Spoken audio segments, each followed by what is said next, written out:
ഇപ്പോൾ അല്ലു അർജുൻ്റെ ഏറ്റവും അടുത്ത ഫാനായിട്ടുള്ള ഇദ്ദേഹം തന്നെ പറഞ്ഞത് സെക്കൻഡ് ഹാഫ് വൻ നിരാശാജനകമായിരുന്നു എന്നുള്ളതാണ്.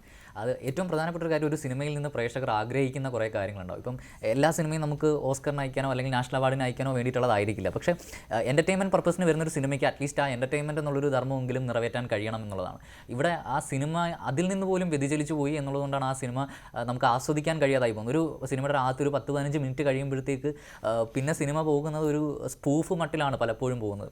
ഒരു സെക്കൻഡ് ഹാഫ് എത്തുന്നതോടുകൂടി അതൊരു കംപ്ലീറ്റ് സീരിയലായി ഒരു കുടുംബനാഥൻ്റെ റോളിലേക്ക് അല്ലു അർജുൻ മാറുന്ന രീതിയിലേക്ക് ആ സിനിമ പോകുന്നുണ്ട്. അപ്പം അതൊരു നിരാശാജനകമായ കാര്യമാണ്. ഇപ്പോൾ ഒരു സിനിമയുടെ ആദ്യത്തെ 15 മിനിറ്റ് കഴിഞ്ഞപ്പം തന്നെ പിന്നെ ഞാൻ പ്രതീക്ഷിക്കുന്നത് അശ്വന്ത് കോക്കിൻ്റെ ഇതിൻ്റെ റിവ്യൂ അങ്ങനെ ആയിരിക്കും എന്നുള്ളത് മാത്രമാണ് ഞാൻ നോക്കുന്നത്. കാരണം ഞാൻ പിന്നെ പ്രതീക്ഷിക്കും ഇദ്ദേഹം ഈ അശ്വന്ത് കോക്കൊക്കെ സാരി കൊടുത്ത് വന്നിരുന്ന് ഈ റിവ്യൂ ചെയ്യുമ്പോൾ അതിൻ്റെ ഒരു സ്പൂഫും അതിൻ്റെ ഒരു ഏറിക്കയറ്റലും അതിൻ്റെ ഒരു രസമെങ്കിലും പിന്നീട് ആസ്വദിക്കാമല്ലോ എന്നുള്ളതാണ്. അല്ലെങ്കിൽ ഇപ്പം തിയേറ്ററിൽ പോയിരുന്നിട്ടാണെങ്കിലും ആ സിനിമയിൽ ചില രംഗങ്ങൾ വരുമ്പോൾ അതൊരു തമാശയായി മാറുകയാണ്. ഇപ്പം ആദ്യത്തെ ഇതിൽ തന്നെ ഒരു ഫൈറ്റ് സീനുണ്ട്, വളരെ ഗംഭീരമായ വിഷ്വലൊക്കെ ഉള്ള ഒരു ഫൈറ്റ് സീനാണ്. പക്ഷേ ഒരു 10 മിനിറ്റോളം ആ ഫൈറ്റ് സീൻ വന്നിട്ട് പിന്നീട് ആ സിനിമയിൽ അതാണ് ജപ്പാനിലുള്ള ഫൈറ്റ് ഒരു ഫൈറ്റ് സീനാണ്. പക്ഷേ പിന്നീട് ആ സിനിമയുമായിട്ട് അതിന് യാതൊരു ബന്ധമില്ല. ഒരു പക്ഷേ മൂന്നാം ഭാഗത്തിൽ അതിനെന്തെങ്കിലും കണക്ഷൻ ഉണ്ടായിരിക്കാം. പക്ഷേ ഒരു കണക്ഷൻ ഫീൽ ചെയ്യുന്നതിന് ആ സിനിമ നിരാശജനമാണ്. പിന്നെ ഈ നാഷണൽ ക്രഷ് എന്ന് പറഞ്ഞ രശ്മി മന്ദാന ഈ സിനിമയിൽ ആക്ച്വലി ഒരു നാഷണൽ ക്രിഞ്ചായി മാറിയിരിക്കുകയാണ്.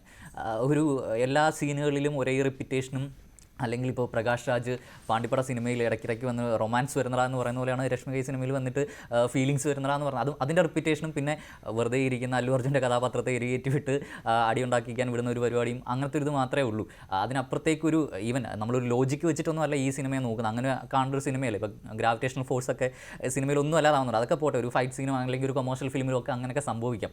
പക്ഷേ അല്ലാതെ നോക്കുകയാണെങ്കിൽ പോലും ഒരു ഫോട്ടോ എടുക്കാത്തതിൻ്റെ പേരിലൊരു സ്റ്റേറ്റ് ഗവൺമെൻറ്റിനെ തന്നെ താഴെ ഇടുന്ന രീതിയിലുള്ള സിനിമ, അല്ലെങ്കിൽ ഇപ്പം ഫഹദ് ഫാസിൽ അത്ര ഗംഭീര നടനാണെന്ന് നമുക്കറിയാം. അദ്ദേഹത്തിന് പോലും പലയിടങ്ങളിൽ പെർഫോം ചെയ്യാനൊന്നുമില്ലാത്ത രീതിയിലുള്ള ഒരു കഥാപാത്രം, അല്ലെങ്കിൽ ആ ക്യാരക്ടർ തന്നെ ഫഹദ് ചെയ്യേണ്ടിയിരുന്നില്ല എന്ന് പലപ്പോഴും തോന്നിക്കുന്ന രീതിയിലുള്ള ഒരു പെർഫോമൻസ് പലയിടത്തും വരുന്നു. അത്തരത്തിൽ ആ സിനിമയ്ക്ക് ഒരുപാട് പൊട്ടൻഷ്യൽ ഉണ്ടായിരുന്ന, അല്ലെങ്കിൽ അറ്റ്ലീസ്റ്റ് ഒരു കളക്ഷൻ വൈസ് എങ്കിലും ഒരുപാട് പൊട്ടൻഷ്യൽ ഉണ്ടായിരുന്നിട്ട് അത് നിറവേറ്റാൻ കഴിയാതെ പോയി